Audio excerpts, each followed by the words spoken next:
이 우리 공동체가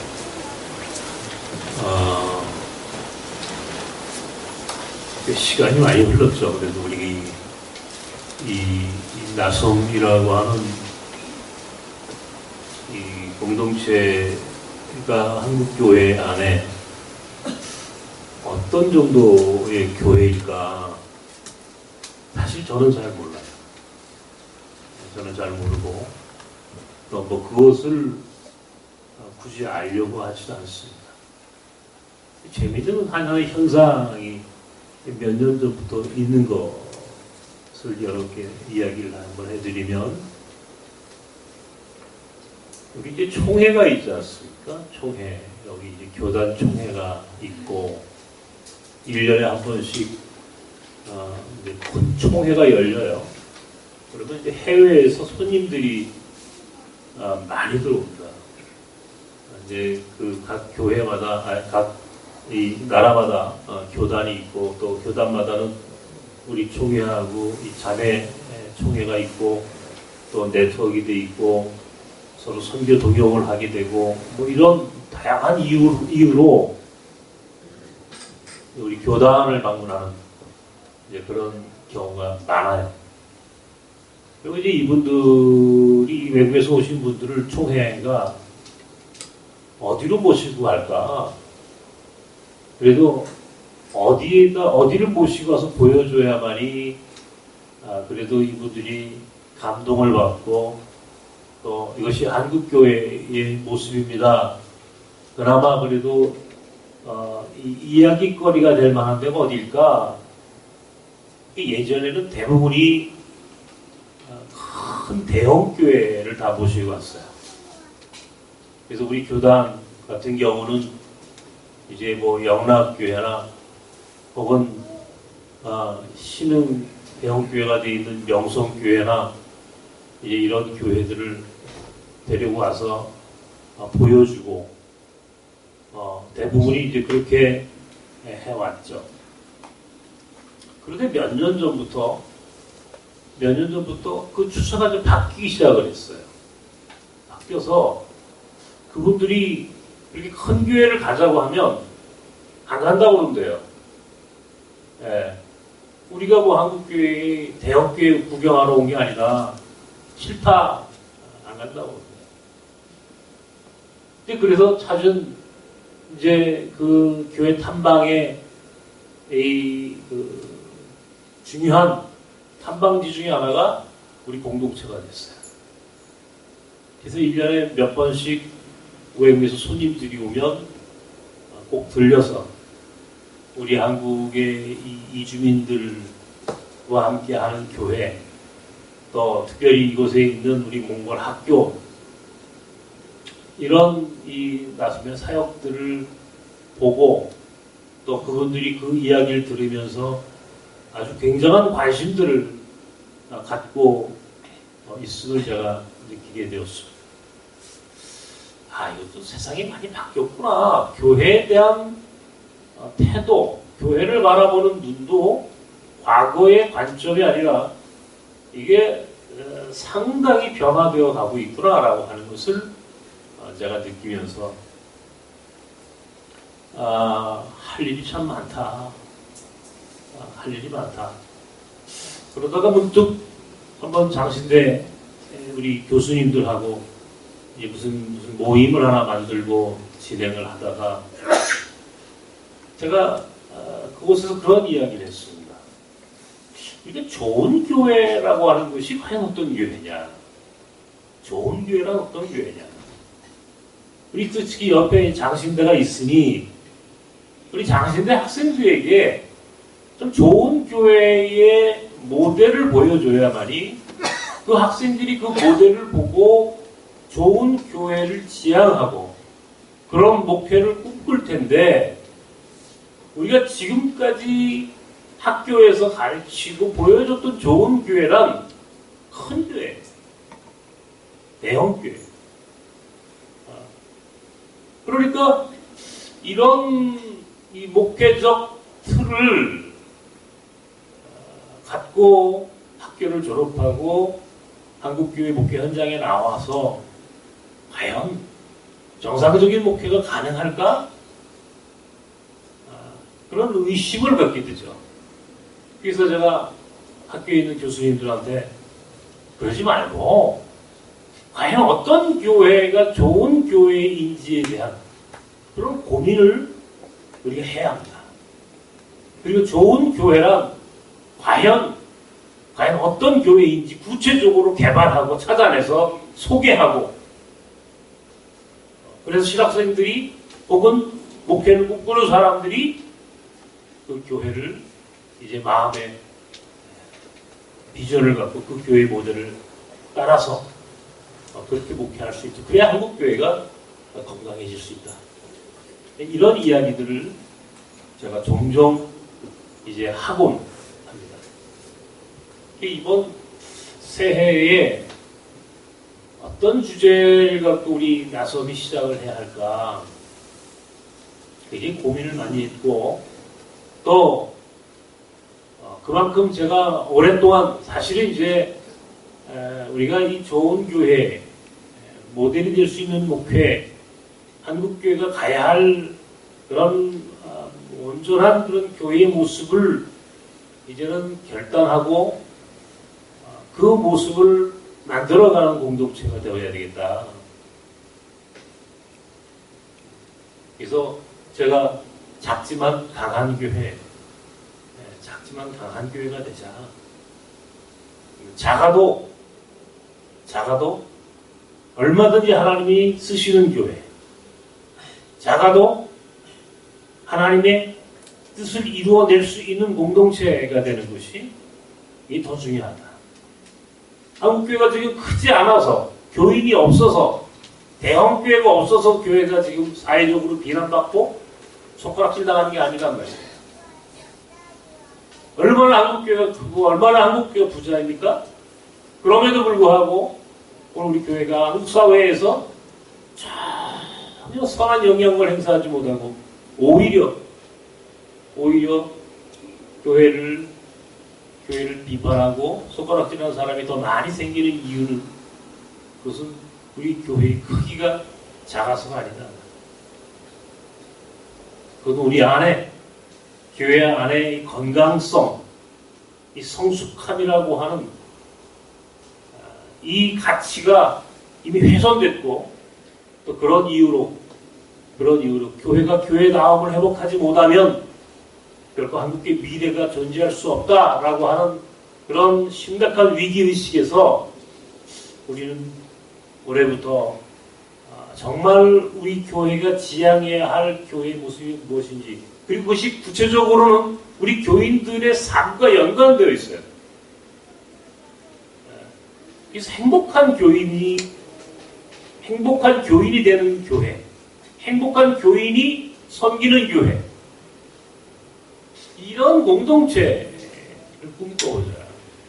작지만 강한 교회, 이거 원래 사실은 이 표현은 이 히든 챔피언이라고 하는 원래 이건 경영학 용어인데, 이 독일의 경영학자였던 헤르만 지몬이라고 하는 사람이 이 히든 챔피언이라고 하는 말을 처음 사용을 했어.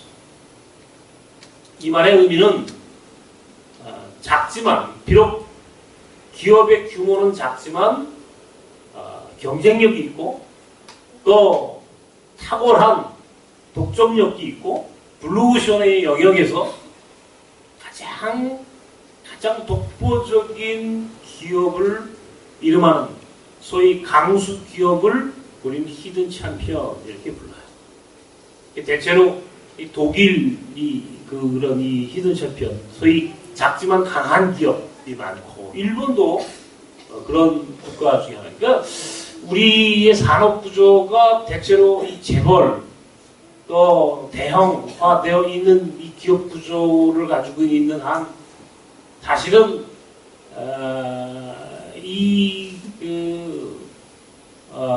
건강하지 않죠. 건강하지 않죠. 우리 이 산업 구조 자체가.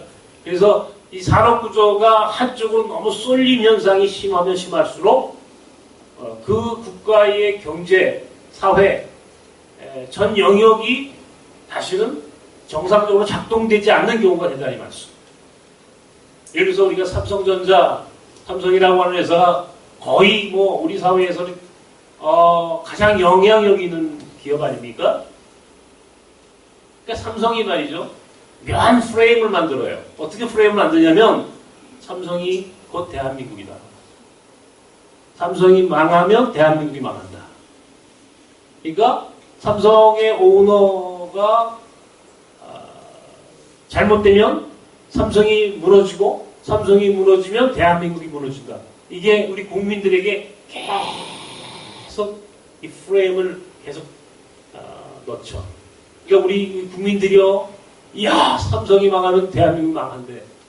그러니까 삼성의 오너가 감옥에 가면은 삼성이 무너지고 대한민국이 망하는 거야. 그러니까 삼성의 오너는 죄를 져도 용서해줘야 돼.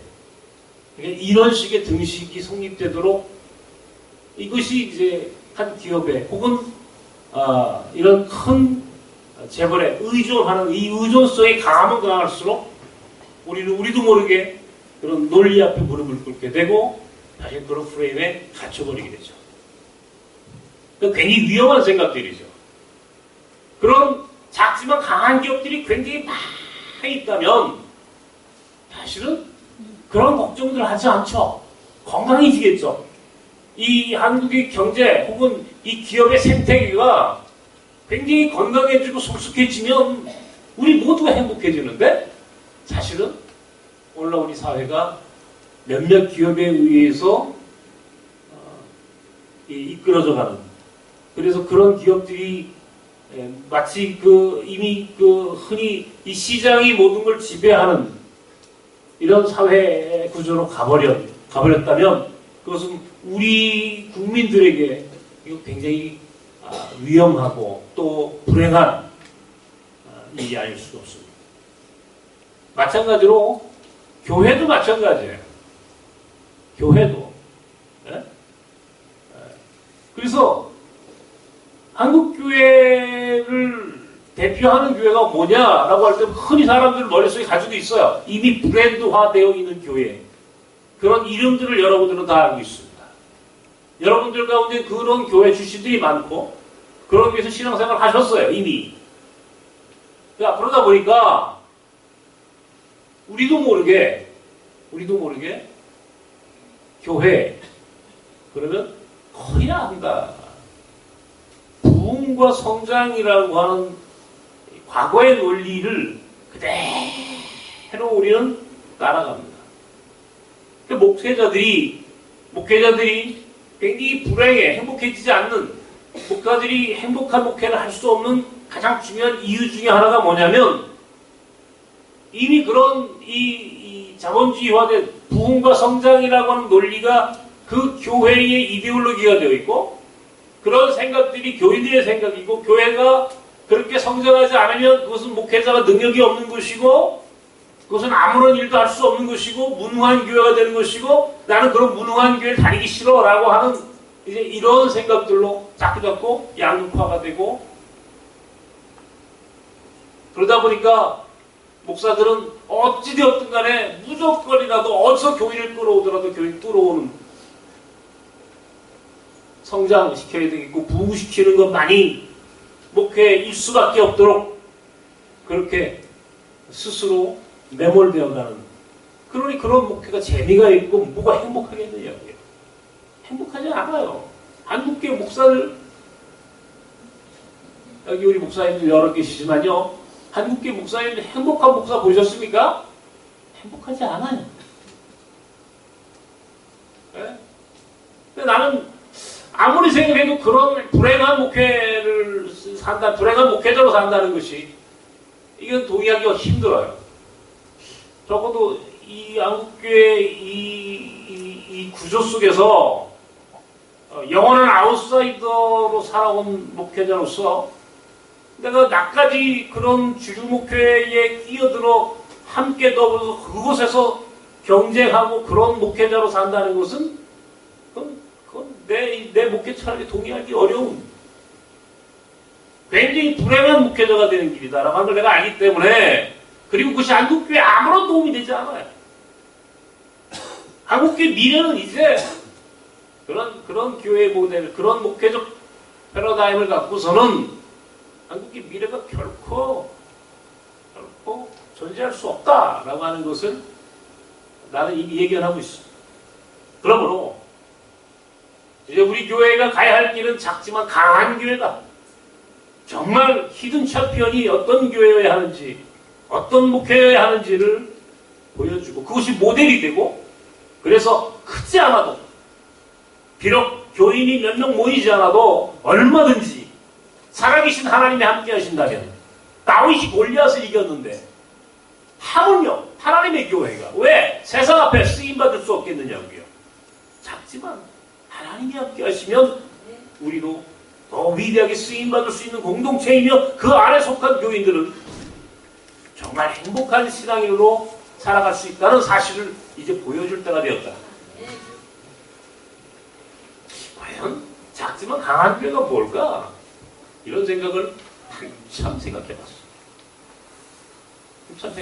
그게 무슨 어떤 교회가 작지만 강한 교회일까요? 그러다 보면 또 성경 안에 답이 있는 거예요. 오늘 사도행전 2장 이 앞뒤 전후 이 문맥의 가장 중요한 핵심은 이게 초대교회, 원시 그리스도교라고 해요. 우리는 원시 그리스도교, 원시 기독교, 초대교회 공동체의 모습을 설명하고 있어요. 다 읽지 않았습니다만, 과연 초대교회는 어떤 교회였을까? 예수님이 부활하시고 승천하신 이후에 예루살렘에서 모인 첫 교회의 모델, 예수님이 부활하신 그 부활과 승천 사건을 목격했던 부활에 증인된 사람들이 모여서 만들어낸 첫 교회의 모습은 과연 어땠을까? 이게 초대교회, 우리 흔히 얘기하는 초대교회. 바로 초대교회의 모습이 오늘 우리가 회복해야 할 교회의 모습이다라고 하는 사실이에요. 초대교회의 모습. 그래서 늘 다시 이 초대교회로 돌아가자 이런 얘기를 우리가 많이 하잖아요.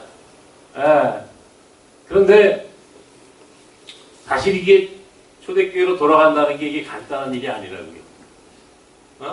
초대교회로 돌아간다는 게 끊임없이 성서 속에서 초대교회로 돌아가는 그런 그 고민과 그런 노력들이 오늘 교회 안에 있어야 되겠죠. 초대교회는요, 오늘 우리가 읽은 성경처럼 정말 그 가장 이 원시적인 교회의 모습 속에 사실은 가장 존귀한 원형질이 숨겨져 있는 거예요. 그러니까 이 초대교회의 모습 속에 우리가 가야 할 교회의 본질적인 모습이 숨겨져 있어요.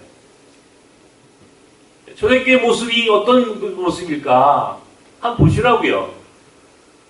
오늘 이 사도행전 2장부터 계속 이어지는 이 말씀들 속에서 초대교회는 그 공동체만이 가지고 있는 특별한 모습들이 있습니다. 그것은 뭐냐면 예수정신이에요. 예수정신.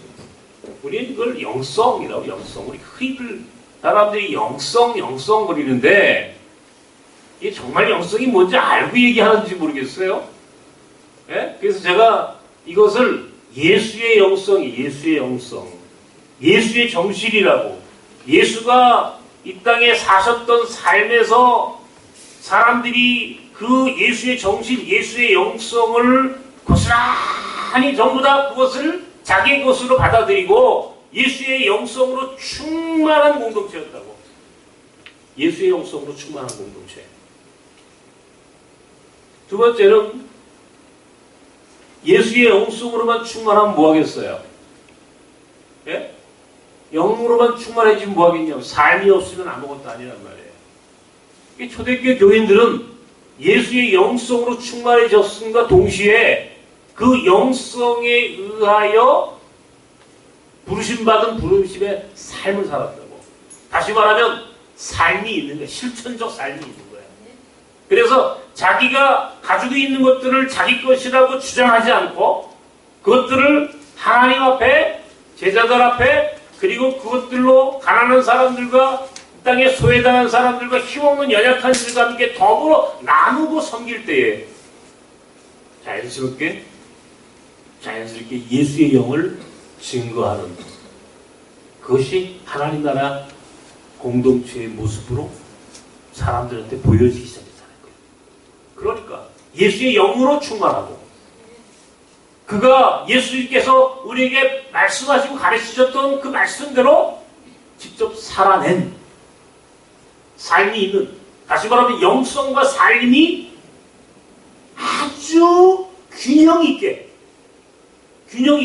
이 세상 속에서 실현되었을 때 비로소 사람들이 이게 교회로구나 라고 하는 사실을 알게 되었더라는 거예요.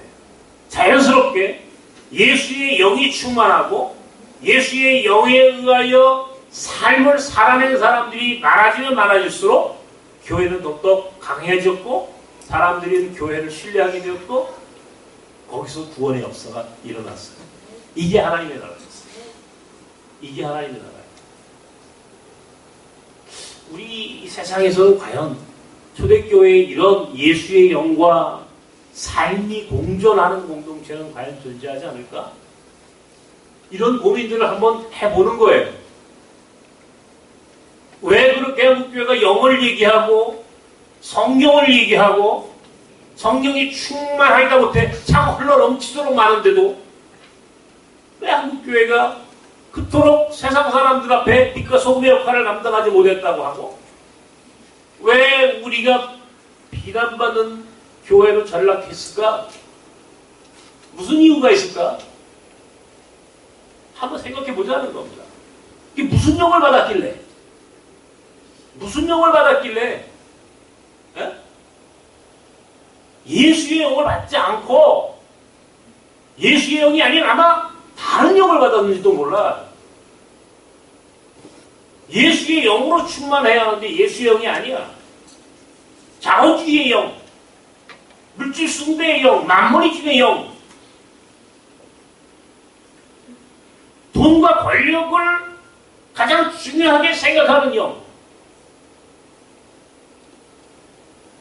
이런 세속화된 영이 교회를 지배하는 순간부터 교회는요,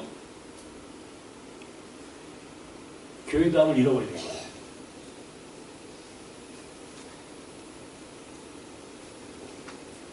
이게 오늘 우리 한국교회가 이런 불행한 현실, 이 위기 앞에 처한 이유가 뭐냐면 예수의 영이 아니야. 예수의 영이 아니야. 그 예수의 영이 온전히 우리 가운데 임했더라면 우리는 그 예수께서 말씀 속에서 가르쳐 주신 삶을 살아야 돼. 삶이 없잖아. 교회가 입만 살았어. 우리 목사들이, 믿는 사람들이 입만 갖고 있어. 지금 나부터 그런 사람이에요. 나부터. 비교적 삶으로 살아보자고 몸부림치면서 만들어진 공동체였는데, 어쩌면 우리도 사실은 그런 교회가 되어가고 있는지도 모른단 말이에요. 고민해봐야 되는 거예요. 예수의 영이 충만한가? 그리고 그 예수께서 말씀하셨던 그 말씀이 온전히 삶으로 이어져가고 있는가? 이 영성과 삶이 이게 함께 공존하고 조화를 이룰 때여서야 비로소 건강하고 성숙한 공동체가 될 수 있는데, 과연 그런 교회가 되어가고 있는가? 이런 고민 속에서 올해 우리 2020년 우리 나선의 필요를 작지만 강한 교회가 되자. 작지만 강한 교회가 되자. 제가 몇 주 전에 여러분께 이 작아도 괜찮아, 그 베들레헴 이 대림절 기간 동안 설교를 할 때 제가 이 세이비어 교회, 세이비어 공동체라고 하는 미국의 워싱턴에 있는 이 공동체에 대한 이야기를 해드렸어요. 아마 이제 뭐 그런 데 관심 있는 분들은 뭐 인터넷에 들어가서 검색을 해보시면 잘 아시겠지만 사실 이 공동체에 대한 관심이 제가 굉장히 오래되었어요. 아주 오래전부터 내 마음속에 세이비어 공동체를 좀 우리가 본받아야 되겠다. 그러니까 초대교회의 모습을 오늘 우리 시대에 재현하고 있는 공동체 중에 그래도 모델이 될 만한 것은 세이비어 공동체다. 제가 이 이야기를 신학생 그 연합 무슨 그 강의를 하면서 세이비어 교회를 얘기했더니 또 교수님 중에 한 분이 나와가지고 한국 교회는 세이비어 교회보다 더 좋은 게 많습니다 그러더라고요. 또. 그래요? 어떤 교회입니까? 여기 찾아봐야죠. 이 세이비어 공동체는 1947년도에 지금의 워싱턴 DC에 세워졌습니다.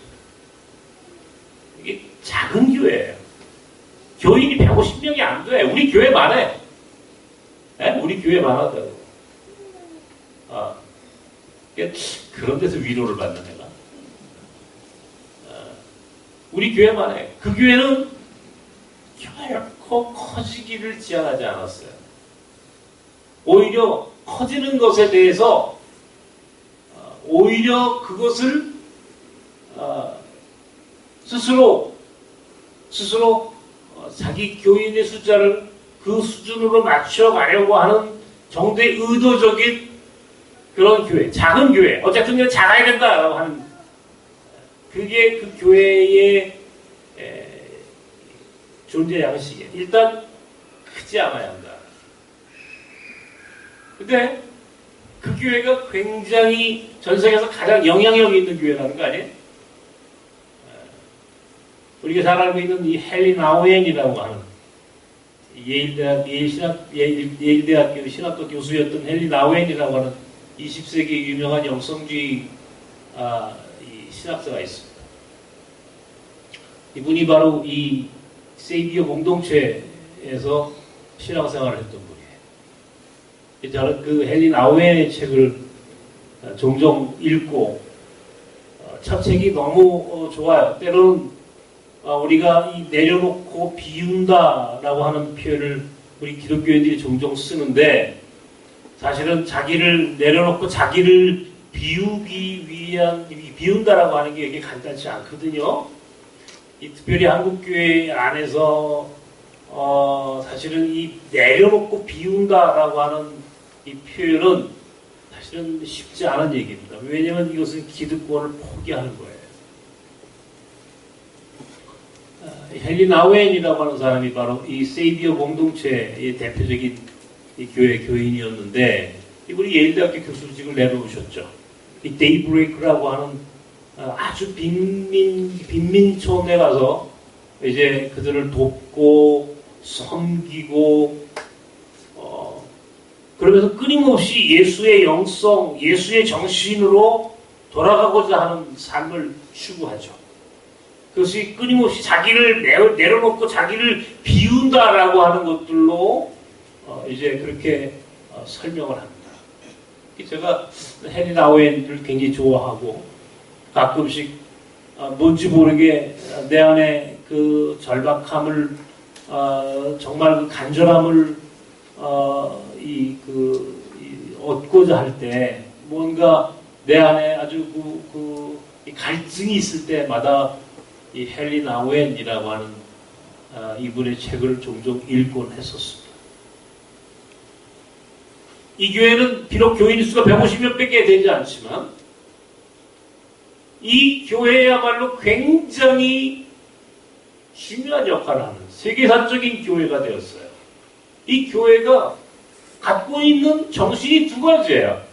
초대교회의 예수의 정신, 예수의 영으로 충만한 교회, 예수의 영으로 충만한 교회, 그리고 예수께서 말씀하신 말씀을 삶으로 살아내는 교회. 영성과 삶이 함께할 때서야 비로소 작지만 강한 교회가 되더라 라고 하는 사실을 우리에게 가르쳐주는 교회예요. 요즘 한국교회에서 새로운 교회론에 대한 이제 연구를 합니다. 그것이 바로 선교적 교회라고 하는 교회. 선교적 교회론. 제가 종종 여러분에게 이 선교적 교회라고 하는 표현을 쓰는데, 이제는 한국교회가 가야 할 교회의 방향으로서 선교적 교회여야 한다라고 하는 것을 이제 우리가 이야기해요. 동의해요. 동의하고 있다고요. 그러니까 선교적 교회라고 하는 게 바로 그거예요. 과거에는 무조건 교회는 크고 부흥해서 큰 건물을 짓고 큰 부자가 되는 게 교회가 가야 할 길이라고 생각했는데, 이제 그게 아니라는 거예요. 지역사회에서. 비록 작지만 가난하고 힘없는 사람들과 더불어 함께 살면서 지역사회에서 선한 영향력을 끼치고 하나님 나라의 모습을 만들어가는 공동체적인 교회. 이걸 선교적 교회라고 불러요. 그러니까 초대교회와 세이비어 교회와 그 다음에 선교적 교회는 사실은 같은 개념이에요. 초대교회, 그리고 그 초대교회의 모습을 21세기 재현한 교회 세이비어 교회, 그리고 요즘 한국교회에서 이야기하고 있는 소위 선교적 교회론. 이 모든 것들은 사실은 새로운 교회 운동이에요. 새로운 교회가 되보자는 거예요. 기존의 교회가 20세기형의 교회였다면 21세기 한국교회 모델은 초대교회. 예수의 영과 삶이 그대로 녹아들어가는 교회, 충만한 교회, 그리고 선교적 교회. 이런 교회가 될 때 비로소 교회가 교회다움을 회복하는 것이고, 그 교회 안에 있는 교인들이 행복해진다는 거예요. 여러분 예수 왜 믿어요? 여러분 행복해지기 위해 믿는 거예요. 사실은 엄밀히 따져서. 그런데 교회 다니면서 불행하다고 생각하고 교회 다니면서 힘들다고 생각한다면 그건 뭔가 잘못된 거야. 목회를 잘못하거나 그 교회가 지향하는 목적이 다르거나 여러분이 교회 나오는 이유와 목적이 순수하지 않은 거겠죠. 교회를 다닌다는 것은 이건 행복해지기 위한 거예요. 누가 뭐래도 교회 예배를 드리면서 신앙생활 하면서 예수 믿으면서 행복해져야지. 예수 믿고 불행해졌다면 그 예수를 왜 믿냐고요? 아니잖아. 예수를 믿으면서 행복해지기 위해서 신앙생활 한다면, 그러기 위해서는 그 교회가 온전한 교회다움을 회복할 때 그 교회 안에 있는 교회들이 행복해지는 거예요. 예수의 영, 예수의 정신, 우리 그냥 흔히 사람들은 성령이 역사하는 교회 그러는데, 그런 말 쓰고 싶지 않아요. 너무 이상하게 왜곡시켜서 한국 교회가 성령의 역사를 그냥 예수의 영이 충만한 교회. 예수의 영이 무슨 영이에요? 도대체 예수가 어떤 영입니까? 예수의 영은요, 하나님의 뜻에 따라 순종하는 영이에요. 하나님의 뜻에 따라 순종하는 영. 순종이에요, 순종. 예수께서 이 땅에 오셔서 아버지의 뜻대로 아옵소서. 아버지의 뜻대로 아옵소서. 내 뜻대로 아옵시고 아버지의 뜻대로 아옵소서 하면서 순종하셨던 어린 양 예수의 모습을 그대로 따라가는. 이게 순종한다는 표현이 사실 너무 이게 쉽게 이야기를 했는데, 제가 요즘 그런 고민을 합니다. 내가 이 순종하지 못했구나. 내가 순종하지 못했다는 이유가 하나가 뭐냐면, 내가 이 하나님의 뜻을 따라가기보다는 내 생각과 내 주장과 내 의지가 더 많이 크게 작동될 때가 많이 있었다는 것을 제가 스스로 고백하는 거예요. 그게 언제부터인지, 이제는 그러지 말아야지. 이제는 정말 물이 흐르듯 너무나 자연스럽게 하나님의 뜻이 이루어지기를 기다리고 순종할 수 있어야 되겠다. 내가 먼저 앞장서서는 안 되겠다. 따라가는 거예요. 하나님의 뜻을 따라가는 거예요. 내가 먼저 가는 것이 아니라 그분이 앞에 서면 나는 그분 뒤를 따라가는 거예요. 이게 순종이에요. 순종의 영이에요. 예수의 영이 어떤 영입니까? 공감의 영이에요. 공감의 영. 가난하고 힘없는 사람들의 마음을 읽어낼 수 있는 그런 너그러움, 그런 사랑, 그런 내 안에 여유와 그런 마음가짐이 있어야 하는 거예요. 예수는 늘 그의 삶 속에 갈릴리 고통받는 민중들 속에서 그들의 삶을 이해하고 공감하고 그들과 함께 울고 웃고 먹고 마시며 그렇게 사셨어요. 그 시대가 그 고통받는 사람들이 많았을 그 시대 안에 하나님의 아들께서는 스스로 친히 사람이 되셔서 이 땅에 오셨고 그들과 함께 더불어 살아셨다. 이 공감이에요.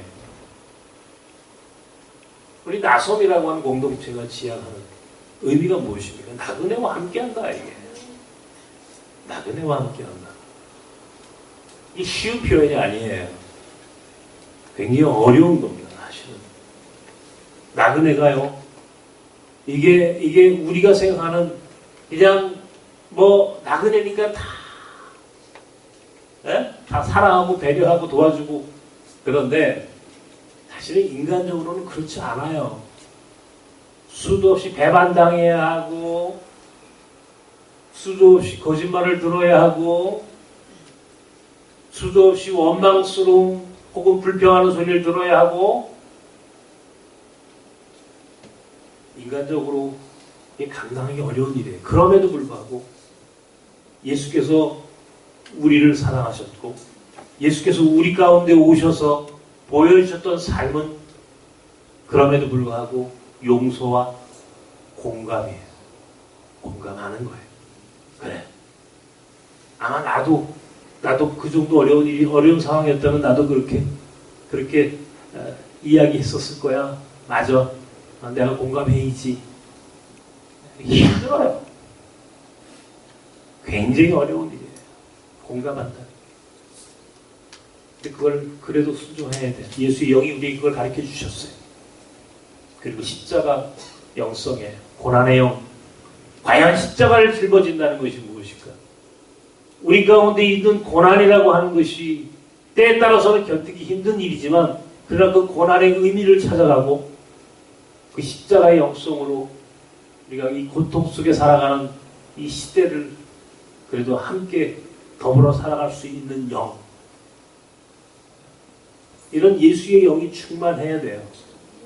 그것은 성경을 통해서, 예배를 통해서, 그리고 여러분의 기도를 통해서 여러분들이 그 예수의 영으로 충만해지시길 바랍니다. 그리고 예수께서 우리에게 말씀하셨던 삶을 살아가는 거예요. 선교적 삶을 사는 거예요. 며칠 전에 우리 장로님들 통해서 얘기를 들었습니다. 이제 빵 굽는 걸 배우셔야 되겠다. 오늘 광고 한번 하는 거. 언제부터 시작하나요? 빵 공부를? 이 베이커리, 우리 여기 지금 목가락에 이 빵 굽는 기계가 있잖아요. 그게 저보고 그러더라고요. 그거 좀 빌려 쓸 수 있습니까? 얼마든지. 그래서 궁금해서 물었어요. 왜요? 빵 굽기를? 집에서 빵 구워 드시려고? 그랬더니 그게 아니고요. 선교지에 와서 빵 구워주려고요. 그래서 아주 기분이 좋았어요. 그러세요. 우리 교인들이 빵 굽는 것도 배우시고, 우리 장모님들 가운데 이발하는 거, 머리, 그것도 기술 배우시고. 우리 장모님들 지금, 뭐죠, 이거? 색소폰. 이거 지금, 몇 곡을 지금 연주하고, 지난번에 우리 나선 축제 때 보니까, 나선 음악회 때는 상당히 잘하는데 나선 축제 때 보니까 조금 삑사리 하고 조금 그런 그렇지만 그 모습이 그 노력하는 모습이 이렇게 아늑해요. 아주 멋져요. 그래요. 그렇게 악기를 들고 와서 선교실에서 찬양을 하고 머리를 잘라주고 빵이 없는 가난한 사람들에게 빵을 부어주겠다라고 지금부터 준비하는 우리 교회가 되었으면 좋겠어요. 며칠 전에 그저께 저 깜가지 목사가 또 전화 왔어요. 목사님 이번에 우리 펀잡에서 말이죠. 펀잡에서 한국에 외국인 노동자로 1년에 10,000명씩 가게 됐답니다. 그래 10,000명씩. 아니 웬 소리야?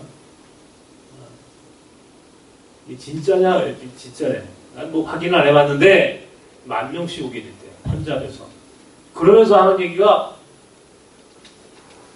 무조건 한국에 오려면 한국말을 배워야 되잖아요. 한국말 테스트를 해서 합격을 해야 한국에 올 수 있거든요. 이주 노동자들이. 목사님 여기 이 지역에다가 한국어 학당을 세울 수 있도록 기도해 주세요. 세종학당 세울 수 있도록 기도해 주세요. 그래요. 월커니 드디어 또 때가 왔구나. 우리 뉴라이프 선교사들이 가야 할 곳이 또 생겼구나. 가서 한국말 가르쳐야지. 한국말 가르쳐야지. 그럼 거기서 가르친 사람들이 10,000명이래 10,000명. 예?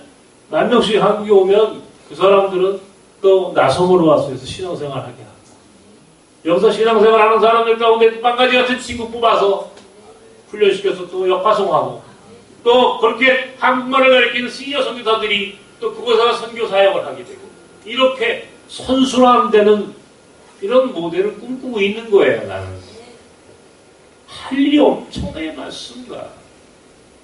어떤 분은 목사님 나는 뭐 할 줄 아는 게 아무것도 없어요. 아무것도 없어도 돼요. 아무것도 없어도 돼요. 그냥 가서 옆에 앉아만 있어도 돼요. 가서 선교사들하고 우리 옆반 선교사들하고 같이 밥 먹고 이야기해주고 함께 옆에서 기도만 해줘도 선교야. 나는 옛날에 사람들이 그런 얘기하면 웃었어요. 옆에서 무슨 기도만 해줘도 선교라고요? 근데 막상 우리가 선교사들을 보내보니까 이게 선교란 다름 아니다. 그들 옆에서 정말 그들의 마음을 이해해주고 선교사들에게 힘을 실어줄 수 있는 그런 작은 역할만 하더라도 선교가 되는구나 라고 하는 걸 제가 느꼈어요. 이번에 베트남에 우리가 함께 가서 투아 선교사 현장을 가서 봤습니다. 가서 보신 분들 느끼셨을 거예요. 우리가 가서 뭐 할 수 있는 게 별로 없어요. 90%는 투아가 다 하더라고. 한국 사람들이 할 수 있는 게 뭐가 있겠어요? 그냥 우리는 그 자리를 지키고 거기서 할 수 있는 작은 역할 하나라도 찾아서 하면 그것이 곧 선교예요. 난 우리 교회가 여기에 사람들이 차고 넘쳐가지고 그냥 앉을 자리가 없는 교회가 되는 게 원치 않아요.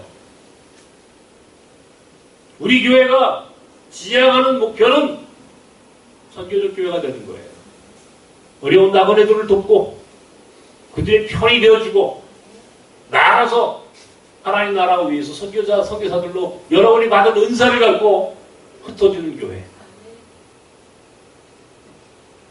우리 교인들이 전부 전 세계에 그렇게 흩어져서 이 교회가 텅텅 비어도 이 교회는 작지만 강한 교회가 되는 거예요. 왜? 우리는 궁극적으로 하나님의 나라를 지향하는 거예요. 우리가 지향하는 것은 이 세상에 권력화되고 부자가 되는 걸 지향하는 게 아니에요. 교회가. 우리가 지향하는 교회는 우리가 꿈꾸는 교회는 하나님 나라를 만들어가는 교회예요. 나는 그런 교인들로 이 교회가 채워지기를 원하는 거예요. 돈이 많은 사람들로 채워지는 교회가 아니라